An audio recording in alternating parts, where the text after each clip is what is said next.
این توری عملی میگه که نه دروغ شوه و نه چیسته دشمن از پیشت استفاده بکنه. ابراهیم خلیل الله همینطور گفت. دوم، این سقیم، من سخت مریض هستم. از عمل کرد شما، از اینکه شما مبتلا هستی بیخی مریضی دو قسم است، یکی مریضی جسمی است، یکی مریضی روحی است. ابراهیم خلیل الله خبر از مریضی چی میده؟ روحی میده. ما که شما را میبینیم به این حال، الله اکبر، ما شما میگیم نه امی قدر خفه هستم، امی قدر غمگین هستم، بیخی مریض هستم میگیم. همونطور است یا نه؟ چرا حالات مردم مشاهده میکنه که دیگه طرف روان است، از او خاطر این گپ گفت. رفتن مردم از پیشش، در میلی خود رفته. فتولوا عنه مدبرین، بازگشتنی مردم رو گردانیدن آنها از ابراهیم خلیل الله، مدبرین پشت کنان به ابراهیم خلیل الله رفتن. فراغ الی آلهتهم، دید میدان صاف کسی وجود نداره، فراغ آیسته آیسته پنهان رفت ابراهیم خلیل الله الی آلهتهم، به مو معبودای گمانی از وام. فقال، گفت اول طعاما را دید. طعاما را خب میبینی آلی هم در پیش قبرای ما چاکلیت ها انداخته میباشه نمیباشه که بری چاکلیت نانی بولانی. یک مقبره ما میرفتم در سر قبر یک کلان نانی بولانی را دیدم. مانده بودن که او را چی؟ یخ که از چی وقت بود زنا که میره این چیزها را قطع خود میبره. این نظری چیست؟ امو قبر است، این نظری قبرها را میمانه.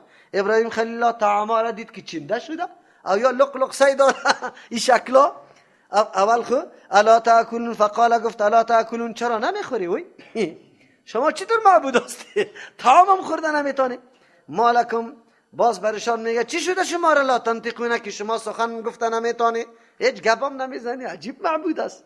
فراغ علیهم، پنهان شروع کرد بالای از یا ضربن بزدن بالیمین، به کمال قوت یا به دست راست خود شروع کرد. سرای بوتاره پرانده رایی بود. زمانی که مردم از شار از میله پس بر آمدن، فاقبلوا الیه یزفون، یک دفعه دیدن که بتخانه از یا یک دم در سری بود، یک دانه چی نمانده غیر از کلان که تور در سرش مانده. یک آواز خیست، خیرت است الله، خیرت است. چقدر جای خجالت است که آلی یکی دیگه خدا بگویه که بیایی که معبودا را کسی میده کرده. لعنت به او طور معبود که او را میده میکنه و چیز هم گفته نمیتونه. عجیب گپ است. چقدر عاجزی است، چقدر عقل بیگانه میشه.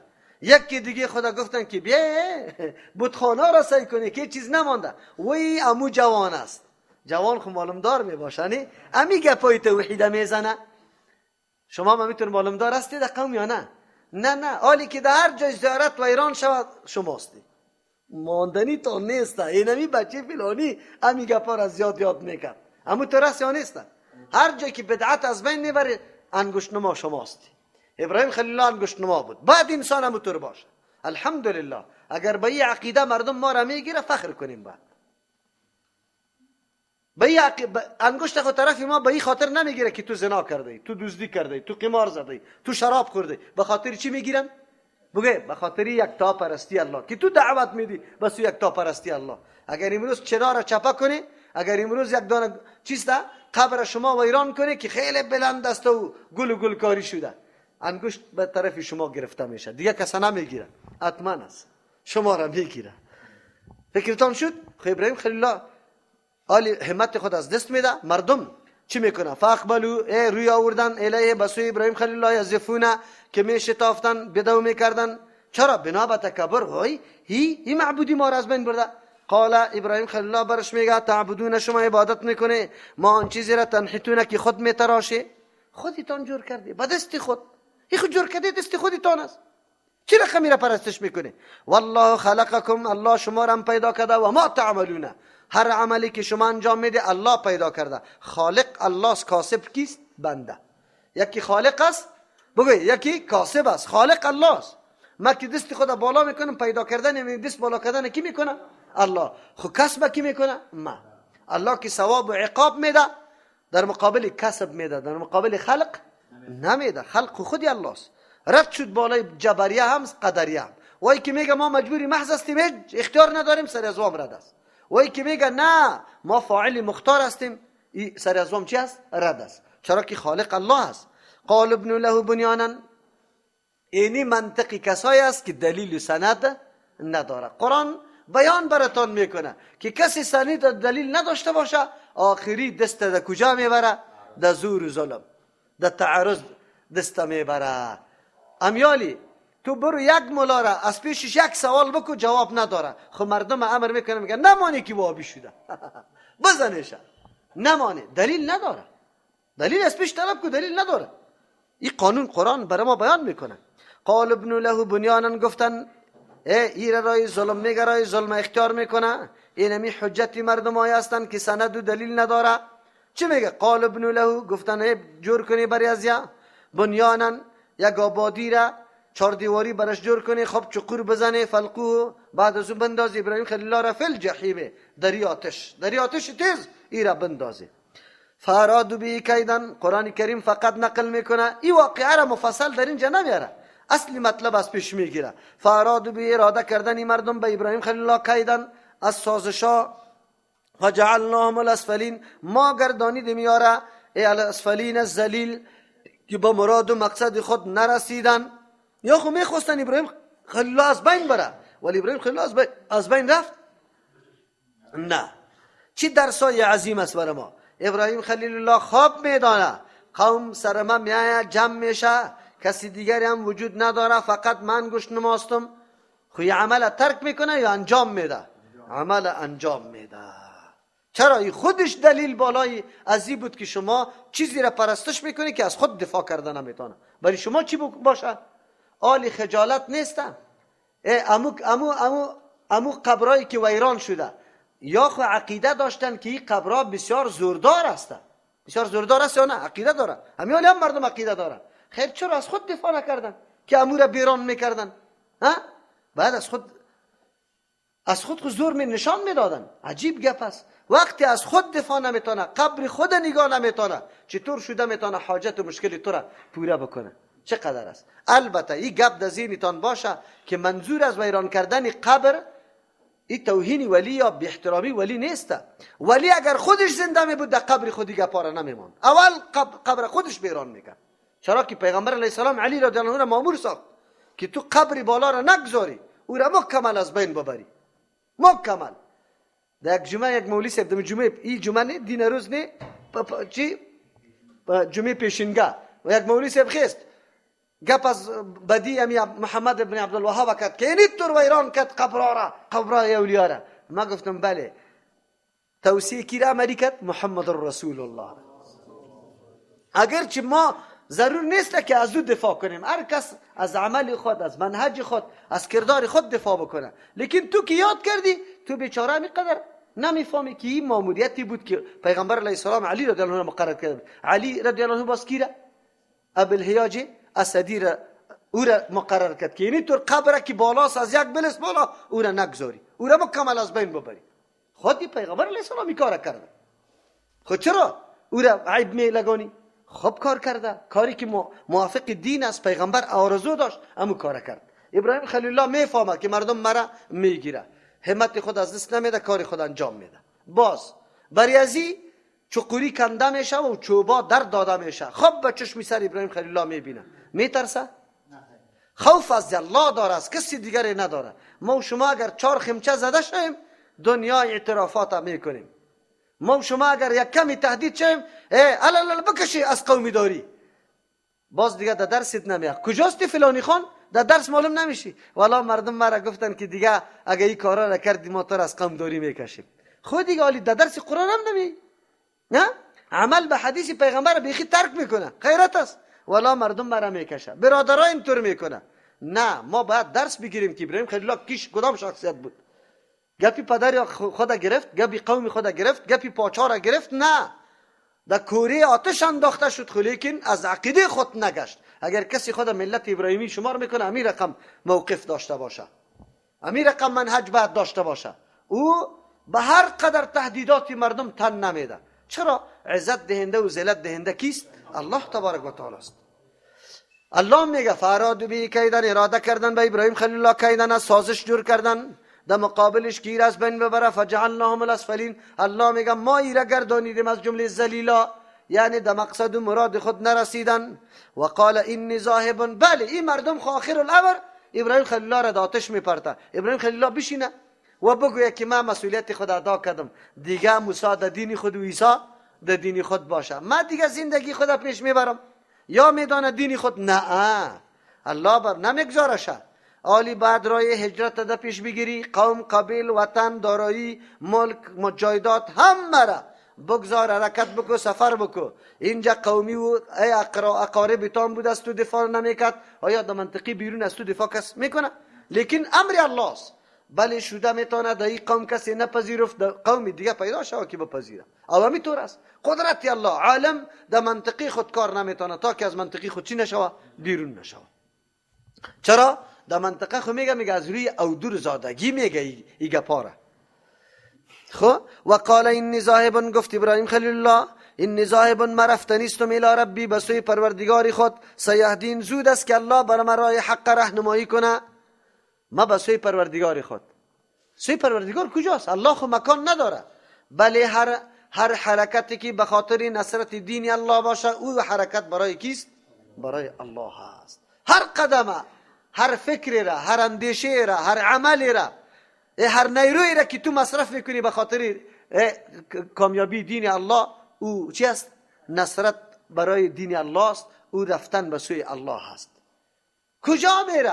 دیگه منطقه هم منطقه یک دم شرک و کفر است، اینجا هم کفر و شرک است. کجا میره؟ بله رفتن ترک کردن یک موقعیت یا جایی که در اونجا فساد شایع شده، گپیتا کسی قبول نداره، از او برآمدن، ایام به نام چی یاد میشه؟ هجرت یاد میشه. اینی هم هجرت یاد میکنه. میره و عراق اعلام میکنه، طرف سرزمین شام حرکت میکنه. لوط علیه السلام هم قط خود میگیره. ربی هب لی من الصالحین، دعا میکنه ابراهیم خلیل الله با این نیرو و قوت خود، بازم محتاج به کیست؟ ربی پروردگار هب لی، بخشش کو برام، من الصالحین، از جمله اولاد صالح. طلب میکنه. قرآن بر ما درس میگه بله اولاد طلب کردن این پروان نداره. چرا انبیاء علیهم السلام اولاد طلب کرده، یک آدم اولاد نداره اولاد طلب کنه؟ خود چی رقم اولاده؟ صالح اولاد طلب بکنه. چرا؟ مطلق اولادم بری آدم جهنم گاهی وقت دنیا را جور میکنه. یکی. دوم، در موقع دعا طلب میکنه که ابراهیم خلیل الله در سن و سال خیلی پخته رسیده، تالی را اولاد نداره. معلوم شد انسان در هیچ وقت ناامید نباشه، همیشه از الله تبارک و تعالی طلب بکنه. الله میفرماید فبشرنا بغلام حلیم، ما خوشخبری دادیم به ابراهیم خلیل الله به یک پسری که حلیمون که او بردبار است، صبور است، انتقام جو نیست، او حلم صفت بلوغ است. معلوم شد که اسماعیل علیه السلام باز در بلوغ میرسه. ما دادیم به یک بشارت دادیم به یک فرزندی که بردبار و حلیم است. ابراهیم خلیل الله چرا طلب اولاد میکنه؟ به خاطری که نصرت بکنه قطعی ابراهیم خلیل الله در راه دعوت دین، این پشتی مسئله دین میگرده. از او خاطر فلما بلغ معه السعی، هرگاه که رسیدم رای ابراهیم خلیل الله امی پسر و فرزندش السعی، در کار کردن، در دعوت دادن، آلی ابراهیم خلیل الله دستش قطش سبک شده، به اون مرحله رسید. قال یا بنی، میگه به پسر خودی بچگه کم اینی ارا فی المنام، من میبینم در خواب انی که ما ازبحک، اسباب و تیاری برای ذبح کردن تو میگیرم، یعنی تو را ذبح میکنم، اسباب و تیاری به ذبحت میگیرم. فانظر تو بیبی که رأی و نظرت چیست، ماذا ترا، چی میبینی، یعنی چی نظر داری، چی رأی، چی فکر داری؟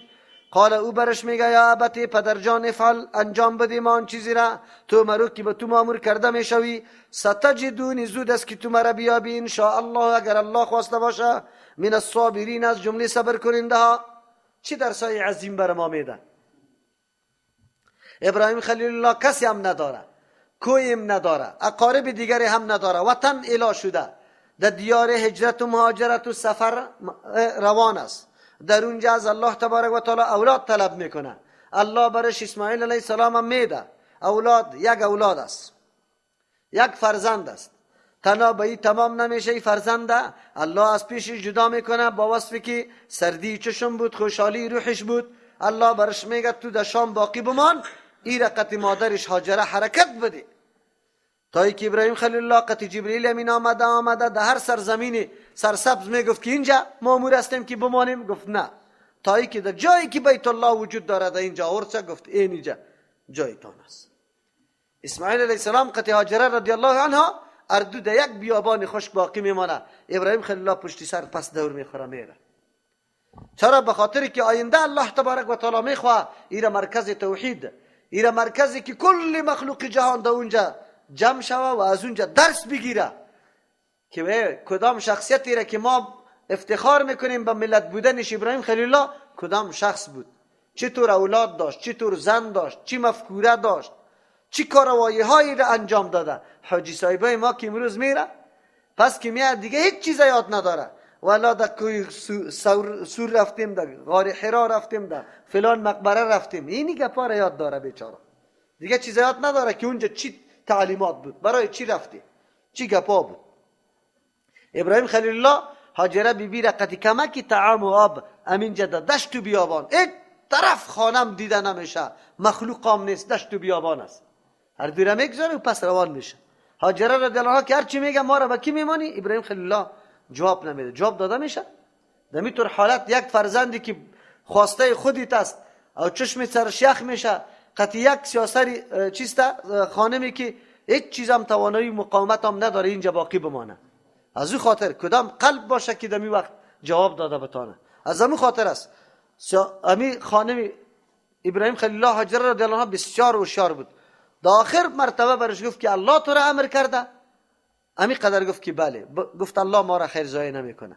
ابراهیم خلیل الله وقتی که از یا پناه میشه پشت کو دعا میکنه، و دعاها در سوره حج آمده. چی دعاها میکنه ابراهیم خلیل الله؟ این گپ عادی نیست. ما امروز مادری خود ترک کردن نمیتونیم، در حالی که در بین قوم است، زندگی همه وسایل برش آماده است که بریم برای جهاد یا بریم برای دعوت دین الله تبارک و تعالی. نه، اگر زن داشته باشیم الله اکبر، اولاد داشته باشیم باز خود زولانه پای ماست، هیچ کاری دین انجام داده نمیتونیم. ولی آزمایشات الله که با ابراهیم خلیل الله میآید او جداست. و اذ ابتلی ابراهیم ربه بکلمات فاتمهن، یک کلمه نبود، امتحانای بزرگ زندگی بود. این امتحان است. خود پس برو در شام اونجا دعوت ادامه بده و بچه قطعی خانمت در اینجا باید باشه. این گپ عادی نیست که هر کسی را انجام داده بتانه. ما محض قصه شا میکنیم، اگر در میدان عمل امیر رقم حالت سر ما بیا زارکف میشیم، زارکف میشیم. ما امروز قوم خود از صرف همی قدر تهدید میکنه ما را که تو را در قومداری باز شامل نمیکنیم، از همه چیزی خود تیر هستیم، از عقیده خودم تیر هستیم، از پیروی سنت هم تیر هستیم، به خاطری که از قومیت نبراییم او کارا را میکنیم. ما به ملت ابراهیم خلیل الله هستیم. ابراهیم خلیل الله کدام شخصیت است، چه درسای عظیم است. خود در مو صحنه میرسه اسماعیل علیه السلام کلان میشه که با ابراهیم خلیل الله کار کرده میتونه، بیت الله را آباد میکنن. معمار ابراهیم خلیل الله است، سنگ و خشت مکمل اسماعیل علیه السلام داده رایسته. بعد از تکمیل بیت الله این واقعه میشه که الله در خواب برش میگه که بچه تا قربانی کن. خواب میبینه، خوابی که شیطان 1000 احتمال در ذهن آدم آورده میتونه او آورد. شیطان خبیث گاهی به خود ابراهیم خلیل الله میآمد میگفت که خواب شیطانی است، این درست نیست. گاهی در پیش مادر میآمد که ابراهیم خلیل الله بچه تا میبره قربانی میکنه، این جگرگوشه تا. او گاهی در خود اسماعیل علیه السلام شیطان خبیث میآمد که تو را ذبح میکنه. ولی بله، پدر و مادر و اولادی که در قانون وحی تربیه شوه، زندگی خود در رضای الله تبارک و تعالی شناخته باشه، از عقیده واقعی توحید الله آگاهی داشته باشند، وسوسه های شیطانی تاثیرگذار نیست. هیچگاه سرشان کار نمیکنه. نه مادر جز و فز میکنه، نه پسر میگه که چرا، و نه پدر میگه که چرا ذبح میکنم. اینه میگه امتحان الله. قرآن کریم با کدام کلمات یاد میکنه؟ چی میگه بر ما؟ فلما بلغ معه السعی، هرگاه که رسید به امرای ابراهیم خلیل الله اسماعیل علیه السلام کلان شد، امرای ابراهیم خلیل الله السعی در کار کردن رسید که حال دست ابراهیم خلیل الله سرش سبک میشه. و در کل زندگی خود هیچ امیدام نداره بجز از یک پسر. قال میگه یا بنیه پسرم اینی ارا فی المنام، من میبینم در خواب انی اذبحک که من تو را ذبح میکنم. فریب نمیدشه. ما طفلای خود فریب داده در کدام کار میبریم شه؟ در بازار میبریم شه. این میدان بزرگ است، میدان ذبح است. کارت کشیدن در گلون پسر است. ابراهیم خلیل الله میگه فانظر بی پسرم ماذا ترا، چی میبینی؟ رأی تو، نظری تو چیست؟ الله اکبر. چی فرزندی است؟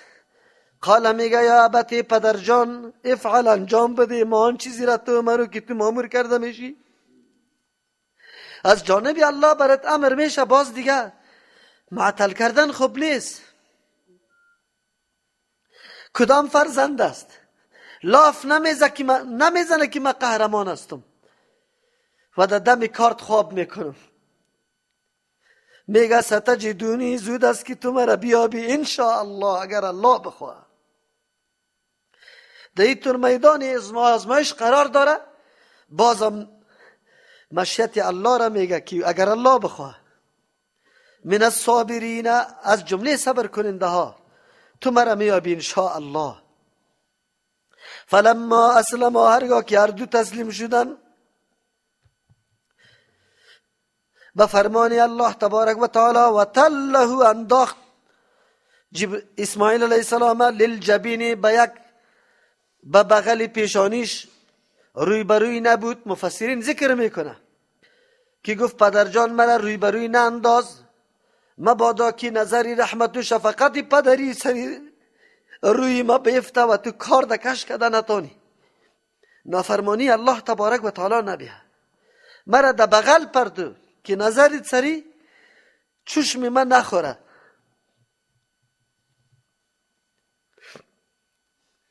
اسلام نمیره، میگه به فرمان الله تبارک و تعالی تسلیم شدن.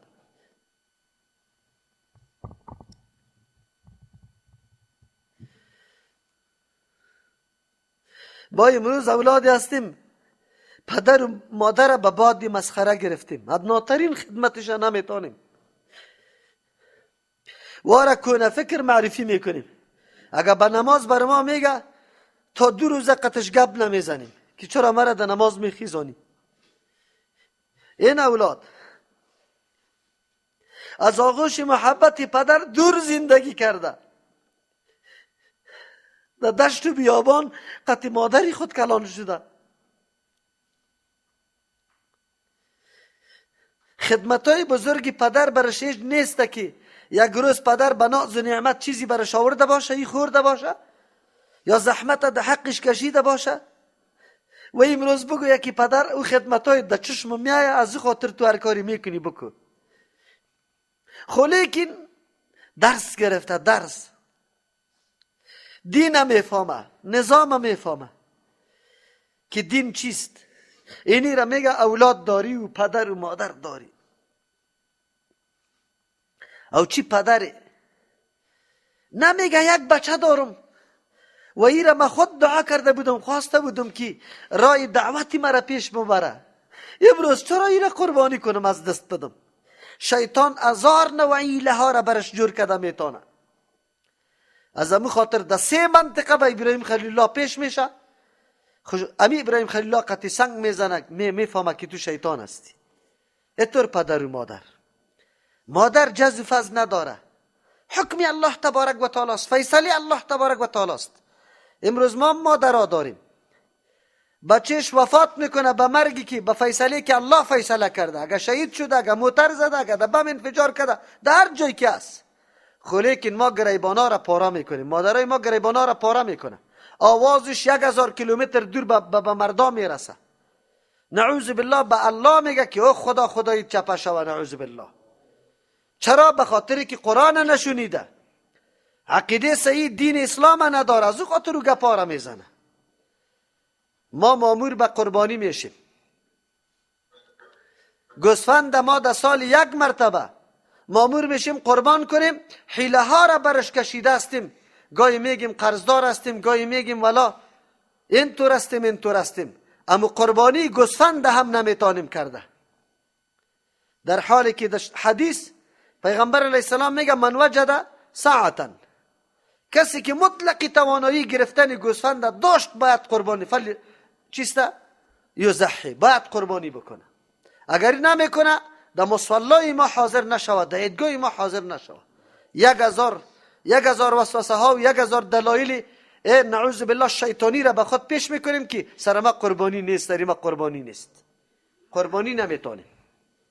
اینی را میگه اسلام که اگر مامور میشه به هجرت، اگر مامور میشه مقابله با پدر مقابله، اگر مامور میشه که قوم بگذار، اگر مامور میشه بچه را ذبح کن، اگر مامور میشه ترک و بچه و خانه میته ترک میکنه. این تنهایی تو نیست. اینی نمایندگی یا اصلی راه اسلام برای ما تعلیم میده که اسلام کدام دین است، چه قسم باشه. در میدان مینا تکبیرات گفته رئیس حاجی صاحبای ما نمیفهمه که چرا تکبیر میگیم. لا اله الا الله وحده لا شریک له له الملك وله الحمد وهو على كل شيء قدير. الله اکبر الله اکبر، لا اله الا الله والله اکبر، الله اکبر ولله الحمد. چرا میگیم؟ بله الله تبارک و تعالی بندگان مخلص خدا امچو میابه. این بنده ها در یک میدان ناکام نمیشه، میدانه که هر امر الله برای کامیابی است. بس مومن قطعا در زندگی شکست وجود نداره. اگر واقعا ما زندگی خدا قدم به قدم به فرمان و دستور الله انجام بدیم، قطعا شما ناکامی و شکست در زندگی نمیبینید. اینی را میگه دین اسلام. دین اسلام برای ما اینمی توصیه را داره که ما کل زندگی خدا مطابق فرمان الله برابر کنیم. اینی را میگه زندگی بندگی. به ملت ابراهیم خلیل البدن اینمی را میگه که ما داد میزنیم، تالی را عقیده توحید یاد نداریم، در مقابل عقیده توحید قیام میکنیم، دشمنی را اختیار میکنیم. اگر کسی ترجمه قرآن میکنه مردم در توحید دعوت میده، 1000 تاپه و تهمت سرش میگذاریم. اینه بازم میگیم ما به ملت ابراهیم خلیل الله هستیم. و نادینه ما آواز دادیم ای یا ابراهیم که ابراهیم قد صدقت رویا، یقینا واقعیت بخشیدی، راست ساختی خوابایتا. چرا که در خواب تو فقط معامله ذبح میکردی و معامله ذبح انجام شد. این نبود که بچه را تا آخر ذبح کنی، بلکه معامله ذبح را خواب دیده بودی و امو تکمیل شد.